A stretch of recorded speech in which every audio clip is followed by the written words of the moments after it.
I'm gonna get this recorded. You can post edit that, and you get the mics on and start recording, and then I'll jump in. And then what are you thinking? Like, what time do you have to be in Bethlehem? No time really. I mean, if I get in by 10, the latest I'll be straight, but I feel like that's never gonna happen because it's probably like already 9. What time is it now? It's like 9. Oh, it's 9? No, it's 8. Oh, it's 8? No, I was right. It is 9. I've been trying to fight myself with. So yeah, we could do like this is the first one I'm doing, so like we could do it for like 20 minutes, and then maybe do like a 5-minute thing here, so you can get cracking up there. Okay. For me, any type of experience is dope. This is you're my first guest. Like, this is dope. Like, I'm pumped. So 20 minutes. That way you can get up to Bethlehem and do your thing. Thank you, bro. We're gonna get everything set up. Hey, can I ask a question before you start? Yeah. Or I guess it could be in the podcast, but why are there chess pieces and there's only one chess piece on the other team? It's like, I think, a yin and yang. There's one right there too. I asked the same thing. Gary did that. It's like I guess maybe it's like a symbolism thing. I thought it was like man against the world. That's what I kind of think it is. He just said, he didn't really make it, he didn't really give an answer. He just was like, he's like, look at the colors. And I'm like, I was like white versus black. But he never gave me a full, he left it open-ended, I think. Yeah. But yeah, I was wondering the same thing. Hey, what's up, man? You caught me. I'm about to be busy in like 5 seconds. Can I call you back in like a half hour? Oh, damn, you just working, bro? My bad. I'm sorry, man. You doing it good. Oh, good, man. Yeah, I heard about some shit with baby, and I was and I apologize for all that, man. Yeah, I was just gonna tell you, man. I'm sorry about that. I try to vouch for you, but she's just like, So. She said some crazy shit. She was saying that she was mad because the whole table thing. Remember, we talked about it, so I assume when we talked about it, remember that time?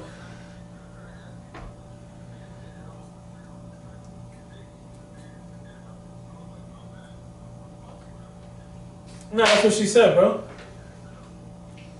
Yeah, that's what she said. She said that she was good on your side. I was just saying, man, like, cause she was saying like she don't even want to do business with me no more and shit because of that, and I was like.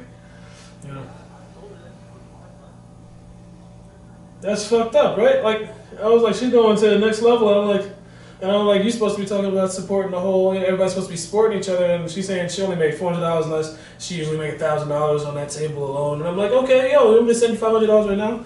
And then, so, yeah, my bad, bro. But like I said, I'm in the middle of something too. We talk about this. We chat about it, bro. I'm sorry about that, though. Respect, man. We're gonna do some next shit. Alright, peace. Sorry about that, bro.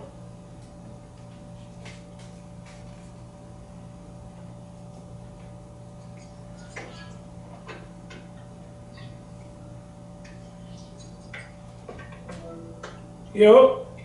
Yo, you off the phone? Yeah. Alright, I'm about to run it. I'm about to start it. Alright, my bad, sorry. It's a long day. It's a long day living in the city.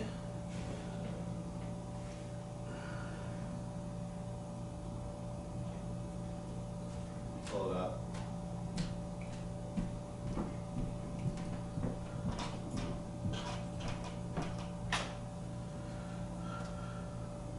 You want a piece of gum? I'm alright, thank you though. Okay. We should be live. I'll be right in.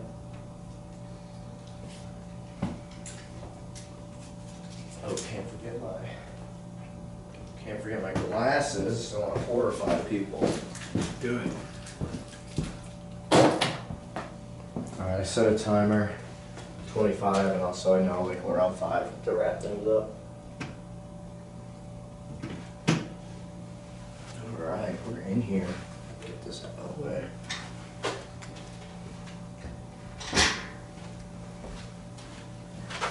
Alright. You bring that closer? You don't have to like talk right into it, but like pretty close is good. What's going on, Nick? What's happening, bro? Freaking.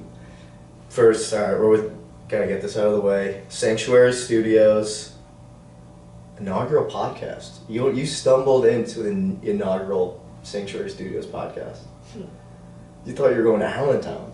It's true, man. No, I'm here, but with great peoples. The best people, yeah. Sanctuary. The Sanctuary. You were here when it was caves still. It's true, man. Last time I was here, it was just blunts and tables. It was just a mess. It was. I barely. That's like I have a really good like visceral like memory. Yeah. My friend at the bar was like drunk and like super introspective, and he was like, "John, are you seeing scenes?" This is like at the bog. I don't know if you've been there. You think you were that night, maybe? Oh yeah, right around the corner here. The bar on the right. It's like Irish bar. You walk in on the left side is the bar. You might be thinking of. Last time I went there, there was a whole Irish band playing. It was crazy. I was like, what is going on Was here? was that on Adams? Was that like past the courthouse, or are you talking right around here? It was like a little bit by the courthouse. Yeah, that might be it. You might be thinking of the exact same spot, and it's like super dimly lit. It's like almost like a Brooklyn bar, but in Pennsylvania. All I know is, bro, the last time I remember going in there, it was like Halloween, bro. It felt like different. Everybody was like, it was like Irish people, bro. Dude, It was like Irish people. I was like, this is like an Irish. we need to go out now, and like we need to go out until you are like, this is it. This is the spot. Because I won't be satisfied until like I know exactly. But there's this other bar, the Bog, or it could be that one. I don't know. But we were there. I was like just chilling, and he's just like, "You seeing scenes?" I'm like, "What do you mean, Sean?" Because he'll get like that. He'll like just be super normal barista, doing whatever. Like, is that a male barista? Is it? Because I know there's ballerina and then ballerino. You know what I mean? Is there ballerina? Ballerino. Baristo. Is baristo male? Baristo maybe? Yeah, but like it'll be a chill barista, and then he'll get a few beers in him, and he's It's just like, "You definitely seeing barista. scenes?" I'm like, "How do you know that?" Because I do.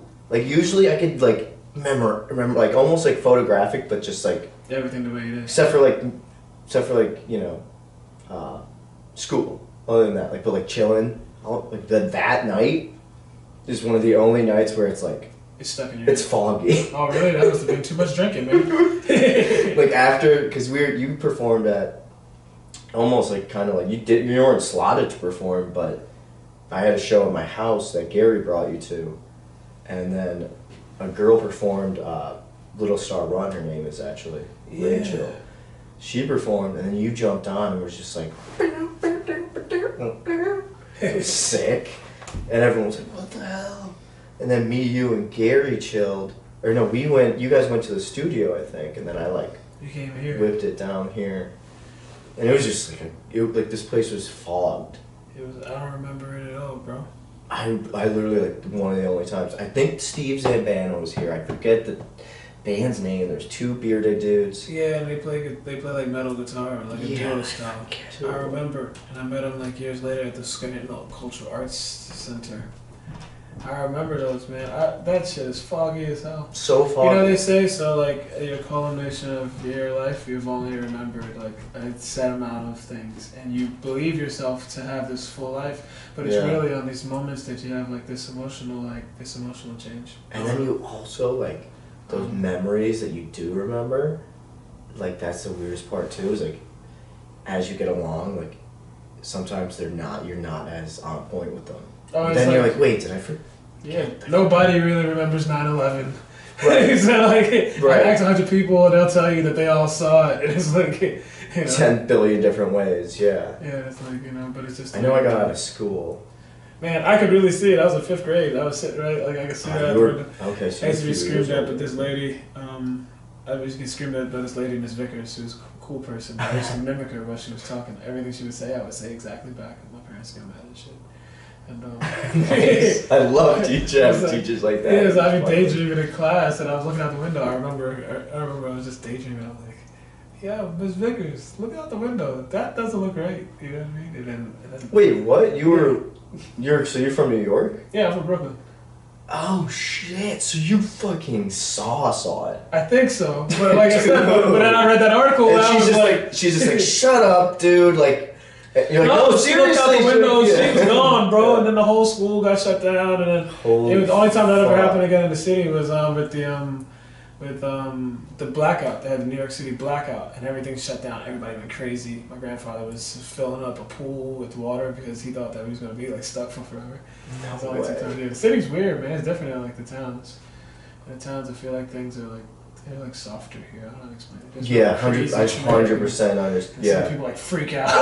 Like fear is rampant. Well, that's the thing. Like, here, I just started.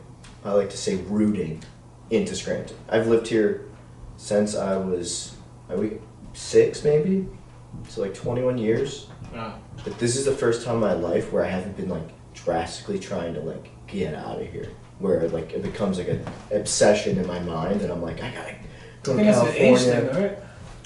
No, it's experience thing. So I totally like So I mean experience. I mean age, like based upon like like you learn how to love your environment. You know what I mean, you learn that you. I actually love it right now. Yeah. Never in my life. That's how I feel about my life. It's the same. Like, but the thing is, then I got to the level where I feel like I got so happy in it that I became comfortable. And it's like, and once you get to Which is a tough spot for a musician. not just musician, just as a human, Life, you know what I yeah. mean? That's like, because I feel like at some point, if you keep justifying existence and you base it around things that you're doing, you say, well, am I still doing? Or am I just, am I just repeating myself, which is different. That's like being in automation. And like, instead, where you're like being challenged and the challenge creates something else. And then you say, well, you're not challenging yourself. I mean, enough in the area you're at. There's always something to grow on. But then I say like the emotional channel that pushes you to want to do those things is strong for the things that you want to do. Right? It feels borderline effortless. Like you set up this podcast. You said it. You're pumped to do it. There's no part of you that makes this work right now. So not even close. Like I was like, I needed his help. I needed Gary's help or Monk. Just to start it out. Yeah. Because I didn't want. Besides, I'm a perfectionist, and then I didn't want to fuck it up, and then we'd be like, fuck, That's why I have the camera going. Like even if we don't, even if I fucked up, we still have this whole thing. But there's no such thing as perfectionism, right? Like I feel like they teach us that too, because it's like we got here and like today's the good one, but I'm sure next time you're gonna have changes. Yep. So were you perfect this time? No. Like you know what I mean? So like no matter how hard you But try I to fix figured the things problem. out and the go, and it was like, fun. It was exciting. But whereas like But then I was just doing. What's that? but what happens when you're done with this first season and then it's season number? Let's not even shoot for a high number. Season number 3. You know what I Okay. mean? And you've done it, and now you have a list of people because your channel has so much success, which I'm praying for it. Huh. Thank you. You have with season 3. So many people are watching your podcast that people need to hit you up, and they're hitting you up constantly, and they're calling you, and now you're. That's like a real job. It's But like, it's not a real. It isn't But it's because still- you're working for yourself. But at the same stance, it's like now, are you still pumped for those conversations? Are you still pumped for it every time? Is it like the first time? And I know it's a question you can't answer right now. I know. I But, mean, but it's gonna happen, right? You would hope. But is that comfort? You know what I mean? And then you say, when you get to that part, do you say, well, I'm good here because all the things are flooding in. It's still exciting because it's busy. And then you get to the point where it's now just a chore. It's something that you have to accomplish at the end of the day. Well, what do you do next? Do you keep on doing your podcast here? Then you might elevate the building. You might elevate your location of people. You might elevate the people that you're trying to have interviews with. There's so many ways to go about it. And I think that's still an emotional feeling to it. Like, you still want that thing. You know what I mean? But it's different. But sometimes life isn't like that, Damn, you hit like every single thought I had today. Like, cause even today felt like comparatively to like other things, it's not as bad, but it felt still like a chore. Like I had to be here at a certain time. Like, make sure I wanted to get here early. Where I had to say no to something that I would the kids I babysit, they just got their pool open, so it was like I could have crammed things and like went and swam with them and then came back to my house and then but I made sure to go back, get the time ready, like, because the pool's open, summer's on, I'll be back, we're good to go. Like, there's no negatives to that. Like, it sucks, they had their cousins over and I have the freaking, why I have the glasses on, the freaking Pollen. No, it was funny. Yeah, oh my man. His name was Pollen. Yeah, it's too late. I ruined it. Yeah, no. It was a soccer dad named Pollen. His son was Tree Sap. And I beat the shit out of his dad, or pollen, the dad, and then the kid I babysit just absolutely curb stomped the tree Jake. sap. We're like, you fucking names suck, dude. Are you kidding me? You should see him, guys. And I'm gonna give it to him. I'm covered up. I'm gonna give them the right there. Still got it, and that's nothing. I'll put up the. Maybe I'll put up like post ed. Put like the pictures of me like absolutely fucked by versus tree. Yeah. Well, I was doing, like I said before, I was doing push-ups. I was playing goalie for the kid I babysit. Yeah. He was playing soccer. He's getting into soccer. He's actually pretty good. He's good at everything. Jude, the man. And I was getting warmed up. I was doing some push-ups at South Abington Park. They had like a little net, and it didn't hit me then. But then he was like, "Let's," the nets were too small. I could block everything easy. Like, let's go to Hillside Park. They had sick like regulation nets, and like when I get there, as I was parking, I'm like, "Jude, I'm fucked." He's just like, "What are you gonna bitch out?" I'm like, "No, I was putting a water bottle on my face." Because I learned, actually, this happened the last time it happened. It's a yearly thing. It'll happen like once a year, and then I'll like fast and I'll be fine for the rest of the summer. But happened on set of a movie. How long do you fast for? Depends. I'll probably do minimum day right now, but if I'm feeling it, I'll Minimum? So like what, maximum like 7 days? Max I ever did was 5. Mm. I was angry about something. This girl like used me as a way to get this guy jealous at the solar company I worked at. And I got really mad, and I just was like, I'm fasting. And I just like, her one friend, who's actually I'm really good friends with, came up to me and she's just like, are you eating? I'm like, yeah, I'm still fasting. She's just like, it's been like 3 days. I'm like, yeah. She's like, why? I'm like innocuously, it's just like sometimes like I'll get really mad at something. I need to calm myself down. Yeah, but then Hulk smash. It wasn't who, but it ended up being like, I took it as a good thing. I felt like hot. I was like, nice, because I was looking good. I was feeling good, and she was flirting with me. She did like the shoulder tap, and I got like a little emotionally invested. But then I was like, nice, this girl used me as a way to get a guy jealous. I'm like, that's still a W, right? Yeah. And like, they're still together, and I freaking quit the company like a month later, so it worked out. Like, and I got a good fasting. Like, it was really like, So, and you felt good after? I used it the opposite way. I was like in a good space, and I was like, man, how can I get down to like the next level? You wanna go Super Saiyan, I want to go. And I started watching David Goggins. Ever watch David Goggins? Yeah. Oh my God, I watched the David Goggins. You can't listen to music. Yeah, Ever. don't listen to it. You're cheating. You've been cheating while you listen to music. You should be dead silent while you do 2,000 push-ups instead of I was working out every day. I was like, I'm about to break it. So then I got into this fasting, or every other week I was doing like a different thing. I'm still doing what is like Whole30 with Anna. And it's fun. I can do that one. It's not bad. It's like just removable bread and cheese. See, like removal diet and It's like different than fasting, but it's still, those were 2 things I use when I'm in a rut, or like say like physically I'm like I need to switch things up, or if my diet's off. Like right now I'm actually I'm going vegan until the 21st. Nice. I was vegan for 2 years. Didn't work out. Back bacon condition. just tastes too good. Yeah. Okay. Vegan food is actually, there's a lot of good vegan food, but at the same time, like Bacon. the best vegan food I've ever had is still like not like Mickey Gannon's wings. I don't know if like there are wings around here. Like the first wing I had after 2 years vegan was like, chicken. I'm sorry.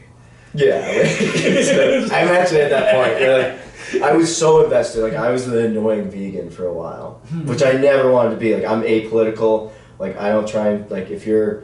I'll like be like, I'm not apolitical, but like it's not part of my like discussion board, or like I don't have like, I'm not like outrageously like, oh, I'm liberal or conservative, or even like I guess moderate. I'm just like chill moderate. So I never liked being preachy. I never liked, because I've had people be preachy, and it's like, okay, like let's chill. And then I was like a little kind of like, but if for one thing in my life, if I could be super preachy, that's okay. I fear the animals, I tried. They're cute. They're great.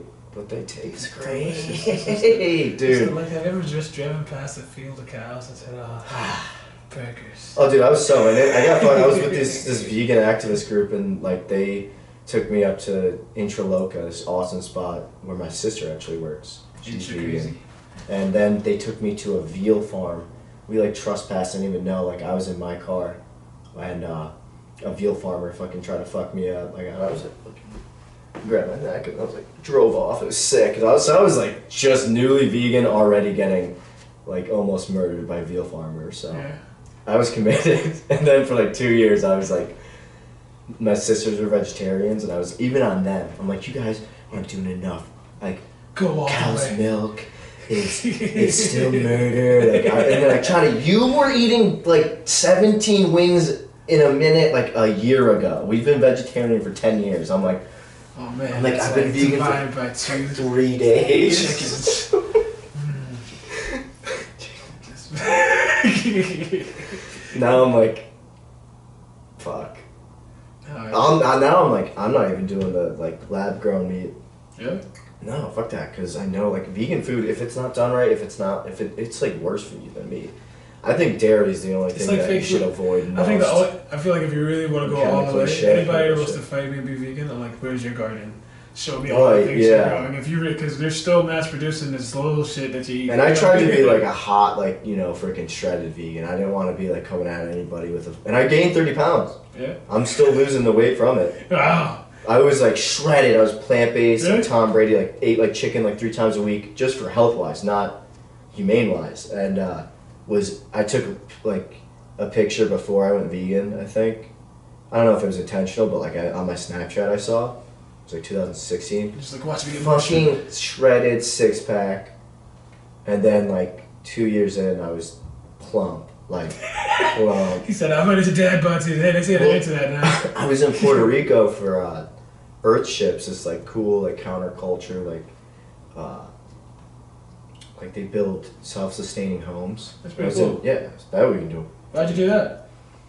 I was during the pandemic and I was bored, and I found out about it from this lady I buy sea salt from, Pure Suds, Jessica, shout out. I want to get them as a sponsor. Let's pray that in. That'd be sick. Work out. Get paid in salt, dude, like in the Roman times. But What kind of sauce? Delicious? Or she is it probably bad? can make like she should make like sea salt, like What bath is salt, the sauce ice cream, used for? Epsom salt and stuff, like Oh, that's super strong, like Yeah, put me on Walmart that, shit. Fucking like my mom has a good. I'll get you in contact. We'll go up. We'll do like a freaking like. You can do play there. She has a cool shop. Yeah. I'll talk to her. I just want salt. Don't give me any money. Right. Give me pounds and pounds of salt. Next time you see me, it's gonna be me covered in salt. Like, dude, oh, this is a salt mount. Like, sure, get in there. Imagine that just like covered. It's the best salt like on the planet. She has like, I'm obsessed with it. But what was I saying? Oh yeah, she got caught. I was telling her I was working for my friend. He had a solar company. Yeah. I was like, yeah, I want to get like a solar home or something. I want to get like something crazy. And she's like, oh, look up this guy, Earth Ships. Craziest shit ever. This is actually. Oh wait, no, I lost the sticker. Womp womp womp. And like, yeah, lost the sticker, and then of the guy Michael Reynolds, he did the Earth Ship. He originated it. Like they create these crazy like out of like clay, and then they use tires with dirt to build like the structure itself. Tires in a like what's it called? Like a landfill alone, combustible. You fill them with dirt, they won't burn. Isn't that crazy? So like he uses that. Because it's like a cooling agent? I forget exactly. That's one of the part of the studies, but like I just knew that was the case. It's cool. That's interesting. Yeah, and then they use concrete and bottles To fill the and gaps. cans to like fill the rest in. Yeah. And they make it so, and then they cover it with concrete. You don't even know it's made out of bottles and shit. That's pretty cool. So they're using, and then they have the roof is designed in like a funnel slide, like kind of like a water slide. So it funnels, and then it gets filtered and treated, and then it uses rainwater. It like fills a cistern, so it could save you water for years. These guys are fucking. That's illegal here, though, right? There's one in every state, so I don't know if it's legal here. There's one. It's illegal to in, collect like, rainwater, so that whole building's illegal. It was They did, yeah. They literally did. He had to go to New Mexico, to like do it legally. house shit, like, and even then, eventually they gave him shit. It took him like 60 years. How dare you live completely free? Yeah, it self-regulates. They use like it's like 70 degrees at all times with no external. Like I was in there at, like in New Mexico. I went from Puerto Rico to New Mexico, which sidetrack. The reason I knew I was chunk was because this guy took pictures of us, like shirtless in Puerto Rico, just fucking look. I thought I looked sick. I shaved my everything because hair can make you feel like you're hotter or like more shredded than you're like fucking like Wolverine with the hair, and then you shave and you're like, oh shit, I got a little chunk right now. You know, like, so it can be deceiving. So I thought I was like a little chunk, but then like before that, my mom was like, you're minimum 20 pounds over your regular weight. I'm like, no, I'm not. I felt great. I was still vegan, felt pretty good. Then I saw pictures. I'm like, I'm freaking housed.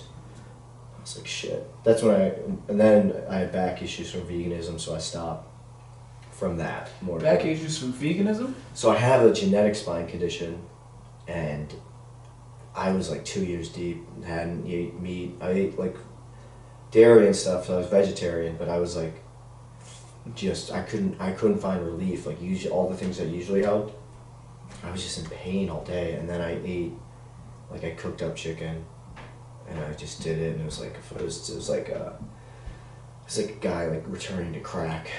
I was just like, fuck, there's a bunch of me. I don't know. I'm not fucking. I don't eat meat yet. I'm just doing it for a night, kind of thing. This one piece of bacon. Yeah, and then like the next day after, I felt like normal. I felt so good. Like I was like, and I told myself when I went vegan, I was like, if it's ever to the point where it's like, because it was so emotional when I went. Like I understand vegan so much now, but like I was like, if it ever gets to the point you gotta stop, just stop. And I feel so much better. Still have back pain because it's just like a part of my life. It's a genetic condition, but I haven't gotten even close to how bad it was. Like it was like, I was like, I felt like, but everyone's different. Some people can do it. Yeah. You know? But yeah, so then that was in Puerto Rico where I got those pictures with the chips, and then I went to New Mexico for their academy. I really recommend it. But they do need to make changes because half the people are in like $1 million facility that like some rich guy built for his use for his wife, and then like abandoned it. And then the guy who made her chips, he was like, well, yeah. And then, you know, the local government was like, yo, no, like this guy fucking left. Like, do you want to buy this fucking place? He's like, sure. He's like, for $250,000, like $250,000. He's like, he paid like $4 million for it, so he got like a free like. Think about that profit. You know what I mean? And he made that into the student like living quarters for some of the people. It's got like a moon tower. We're smoking blunts up there. Living great life. Like there's fucking like little statuesque waterfalls. It's sick. And then the other people, me at first, were in like the oldest chips ever, like the originals, and like we didn't get hot water, and like but it's still, even though it was like old, it was like a 40-degree day. It was in September, like, and it was snowing outside, and I'm inside in this fucking like dome thing, like earth chip, 70 degrees. It was like, it's, you know, I still like, to get real warm, I was like, you know, wearing my coat and stuff, but like. But it was warm enough to exist. It was warm enough to exist, and it was crazy. Yeah. And no external heating. That's crazy. Just natural phenomena. Crazy. That's crazy. We should go do something. We should go fucking to Puerto Rico. I still have to finish off my field study. I have to do one more field study and then do an independent study. So I have to go to Puerto Rico or Haiti or something and fucking help build a earth chip for another 2 weeks. 2 weeks to build one? No. But like I need that for me to get my graduate certificate, and then I could potentially, they'll build me a house for like using the academy students. I think I have to pay. I forget if you have to pay or whatever it is. It's still badass. Yeah, so I have to get that done anyway. Freaking you tag along, get you in there. Yeah, that'd be cool. Okay. Yeah, that'd be sick, right? Let me know. It's fucking it's a blast. We go to Puerto Rico if they're doing it again, or I think they built an academy in Puerto Rico. They should be, but yeah, Well, enough about me. What's going on with you, Nick? Frank, you got like an album coming out or anything? So I work with my band, The Contact Collective. We do work, and we have a couple songs out. And for myself, I'm working on a couple different projects. You're always going. Like I love looking at your Facebook and being like, playing here, boom, boom, boom, jumping. Oh, live set or last minute set. I'm jumping in here. I like wish I was there. Like, It's awesome. Thanks. I don't know, man. I came back to Strasbourg a couple of years ago. I made some good friends. My buddies Aaron and Greg, and it turned out to be all these other people that I work with. And guys just keeps giving me like great opportunities to play with. I just did a tribute for Selena, which was really cool for what it was. I didn't know it was gonna, it was a last minute thing because I did a musical a couple of years ago. Somebody said, "Hey, can you do this musical?" And you have to sit in and learn like Spanish style music. For me, it's all about knowledge and just finding new places to get information. Mostly, I play for church. Shout out to the Wesleyan Strasbourg, and play for the Greater Anointing, and it's a lot of fun. you're like one person who I like look up to, and that you literally just live, breathe music. Like it just comes out whatever you're playing, and you're just like, it's tough nowadays to even do that. Like, do you have like a job at all, or are you strictly making money off of music and just living off of that? Like, not often do you get to see that, and I love seeing that. 'Cause I know so many musicians that are struggling right now that like laying drywall. I'm like, why are you laying drywall? You're in a fucking sick ass band, like, and then they're too exhausted to even play sometimes, So that's sick. Like, you're in the church, do the open mic too. You still host that? Yeah. That's fucking awesome. Do open mics. I do one open mic. I do some other stuff.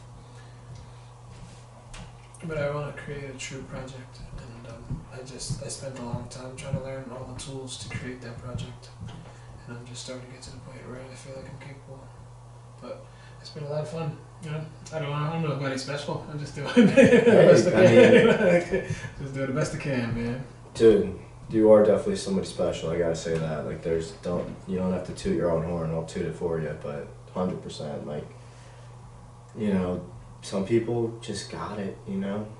Not everyone the greatest thing right now is that everyone has a avenue of music. Like we were talking before, DJs, even though they're not like, they might not have the hand dexterity or like toughness as an acoustic guitar player, but they're still creating music, which is like the end goal. And everyone gets a shot at it kind of now, whereas like 20, 30 years ago it was kind of niche. Now it's becoming so mainstream that everyone's doing it. The cream rises to the top, though. It doesn't matter. Until we're like, But how do you describe this cream? I think everybody has the cream, is what I'm saying. It's like, it all boils down to your imagination and how you decide. Because even Anna, a lady she would say that you're you know what I mean? And only you can offer what you offer to the world, And so, like, everybody can do whatever they want. I think we're just brainwashed to think that you can't do, because, it's fear, It's just fear. Even yourself is like, do I really want it bad enough to sacrifice everything? And then sometimes life comes in the way too, and, because you're so distracted, by so many things, that you want, and all of those ideas collide. So, you're getting in there. I just wanted to, but that's, you gotta get going soon. Yeah, but but it's cool. Like I said, man, just like you're doing this, I know this is gonna do something. You know what I mean? It's pretty badass. It's cool. Thank you. Thank you for having me, man. Yeah, and we're gonna get there. We're already there. We're already there. The thought. We're here. Once you just have to continue the thought. And I feel like we're similar cloth, where like you said, it's not work. Like me setting this up, getting set up, help with Gary, like none of that felt like work. Today was the first one. For now. But even if it did, though, that is also what I want, is like, because you're gonna have to work somehow, or work, quote unquote. You need money, or like something to do at least. I think more so, like, I can sleep for a certain amount of time, and then I need to do something. I just don't know sometimes where to put my effort in 100%. There's all these things. There's a difference between busy and productive. Even though you may be busy in all the things that you wanted to be busy with, are you still being productive because you filled up your life with this abundance of things? that makes you feel like you're doing something. You know what I mean? At what point do you settle down and say, "This is exactly this is the vision that I see in my, in my view, and I'm really gonna craft this one thing out, no matter what happens. If it's yourself, or if it's a bigger project, which because even all the success help books say having a circle of people that all think similarly and work towards. Yeah, I honestly try and veer away from that because it can get too detrimental to like. I'm not saying go look for people. Magnetism, a lot of magnetism. Like that I like a people lot. will be drawn to you that are doing similar things, and not maybe even the skill that you're doing, because you don't need everybody to do what you do. You need all the things that you're not even thinking about to be filled. And in music, I can't think like a bass player. I can't think like I could, but I'm not. But I'm playing guitar. I can't really put my. So you need somebody that's competent enough to have that in their world. The cashier still needs the guy walking around waiting tables. But the overarching theme is this business has to survive. This restaurant, and somebody had that bigger vision, and that person's not even down there most of the time. They're there. Plug it away. Yeah. so and then eventually you never know what can come in like a part of that. Like they're all part of it though, man. Yeah. 100%. They're all a part of it. Everybody. I feel like it's just, and then it depends on how much effort you want to put into it. Anybody could do anything. You just gotta decide what you want to do, and like really believe it without fear, without any hesitation that something's not gonna work out. Like no matter what, you're gonna create it. It's like the nature of the human, And you just have to be patient enough with it to watch it come through no matter what, and not fight the flow. But it's just, hell yeah. Good talk though. My bad. Great talk. We'll be back. Nice to meet you guys. Sanctuary Studio podcast. Sanctuary Studio podcast. Inaugural episode. Boom. We're here. And we'll see you. And we got you on. You do a little quick set quick. Is that cool? Sure. Alright, sweet. Alright, I'll go wrap this up and get set up, and then you get you to Bethlehem. How far is that? 49 miles. So we'll keep it quick. It's not super far.